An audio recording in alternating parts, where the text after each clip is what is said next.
वरीलप्रमाणे अर्जुनाने दिलेले उत्तर ऐकून संजयाच्या एक गोष्ट इथे लक्षात येते की आता हा अर्जुन आणि भगवंताचा संवाद इथे संपत आलेला आहे किंवा संपलेला आहे. आणि मग त्याला असं वाटतं की इतका वेळ मी जणू काही हे उपदेशामृत प्राशन करत होतो आणि आता हे मात्र इथे थांबणार आहे.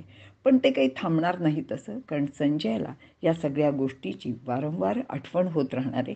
आणि आत्तासुद्धा इथे संजयाची तीच स्थिती झालेली आहे आणि त्याला हा सगळा संवाद आठवतो आहे आणि तो अत्यंत भावविभोर असा झालेला आहे.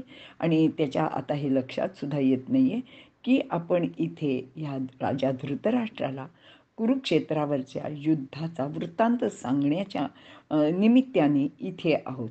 आणि मग तो जणू काही स्वतःशीच असं म्हणतो किंवा राजा धृतराष्ट्राला हे सांगतोय. काय सांगतोय ते पुढील श्लोकात म्हणजे श्लोक 74 आपण पाहूया. संजय उवाच इत्यहं वासुदेवस्य पार्थस्य च महात्मनः संवादमिमम श्रौषमद्भुतं रोमहर्षणम्. अर्थ, संजय म्हणतात की अशा प्रकारे मी भगवान श्रीकृष्ण वासुदेव व महात्मा पुरुषानंदन यांचा हा संवाद ऐकला आहे. तो अत्यंत अद्भुत विलक्षण असून त्याचे नुसते स्मरणाने सुद्धा माझे मन आणि शरीर आनंदाने मोहरून उठत आहे. पहिल्या अध्यायाचे 20व्या श्लोकाची सुरुवात संजयाने अथ व्यवस्थितान अशी केली होती. तर इथे इति या संवादाची समाप्ती, इति या शब्दाने या संवादाची समाप्ती करत आहे. विवरण पाहूया. या श्लोकामध्ये संजय अर्जुनाला महात्मनः असे विशेषण देत आहे. अर्जुन भगवंताचा निस्सीम भक्त आहे. तो श्रीकृष्णाला अत्यंत प्रिय सुद्धा आहे. स्वतः भगवंत त्याचे रथाचे सारथ्य करीत आहेत व त्याची आज्ञासुद्धा पालन करीत आहेत. आपण पाहिलेलं आहे की अर्जुनाने भगवंताला आज्ञा केली आहे की सेनयोर उभयोर मध्ये रथम स्थापयमेच्युत.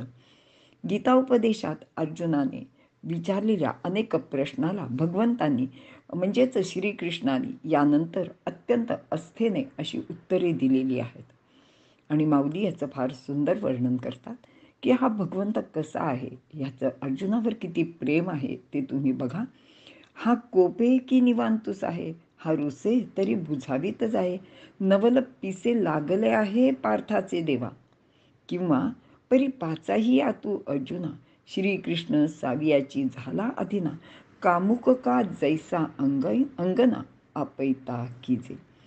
याचा अर्थ असा आहे की कधी कधी अर्जुन कृष्णावर रागवला आहे आणि त्याला तो उलटसुद्धा बोलत आहे, पण त्यावेळी हा श्रीकृष्ण अत्यंत शांत चित्ताने त्याची समजूत काढत आहेत. आणि म्हणूनच ज्ञानदेव म्हणतात की जणू काही या भगवंताला या अर्जुनाचे वेडच लागले आहे आणि म्हणूनच तो ते ह्याचे सर्व काही सहन करत आहे.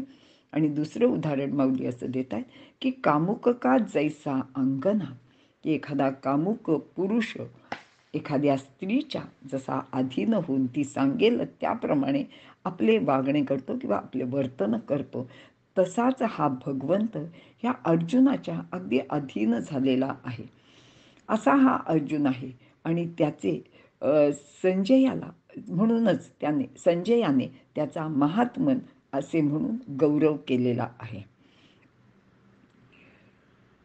श्रीकृष्ण अर्जुनाचा हा संवाद खरे तर उपदेशात्मक आहे, तो सुद्धा अध्यात्माचा. परंतु यात सुद्धा संजयासारख्या श्रोत्याला ते अद्भुत व रोमहर्षदायी वाटते आहे. या संवादात अद्भुत काय आहे तर परमार्थाला लागायचे असेल तर सर्व संग परित्याग करायला लागतो. संसार म्हणजे मुले बाळे वैभव यांचा त्याग करून परमार्थाला लागायचे आहे, असा समज जनमानसावर सतत आरूढ झालेला होता. पण यामध्ये असे काही करायला भगवंत सांगत नाहीयेत. तर सर्व कर्म सुखाने आचरावी, आपल्या घरात मुला माणसात गुण्या गोविंदाने रमावे, सर्व प्रापंचिक जबाबदाऱ्या सुद्धा पार पडाव्यात, प्रत्येक काम नीट करावे, योग कर्मसु कौशलम असा उपदेश भगवंतांनी केलेला आहे. आणि संजयाला हे खरंच सगळं खूपच अद्भुत वाटत आहे.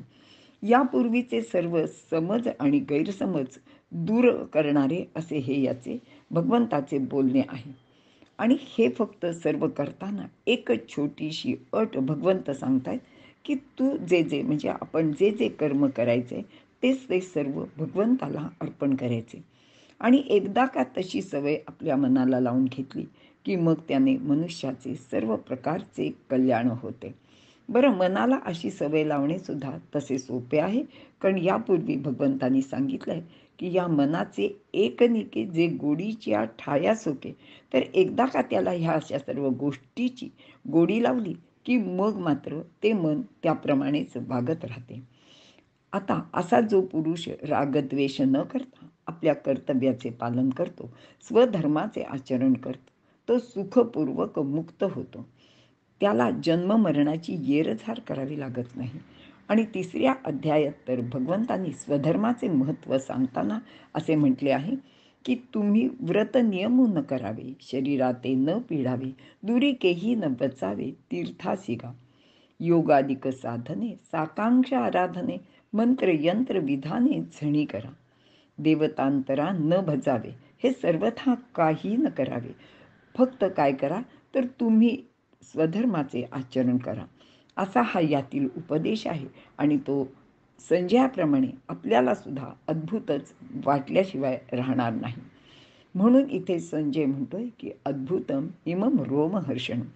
तसेच भगवंताचे स्वतः अवतार घेऊन मानव धर्माप्रमाणे कर्म करणे, स्वतःला प्रगट करणे, विश्वरूप दाखवणे, मला शरण ये अशी गोपनीय रहस्यमय गोष्ट सांगणे, तसेच संवाद रूपाने सर्व प्रकारचे ज्ञान सहज सुलभतेने आपल्या भक्ताला म्हणजे अर्जुनाला सांगणे, ही अगदी मन प्रसन्न करणारी, आनंद देणारी अशीच गोष्ट आहे.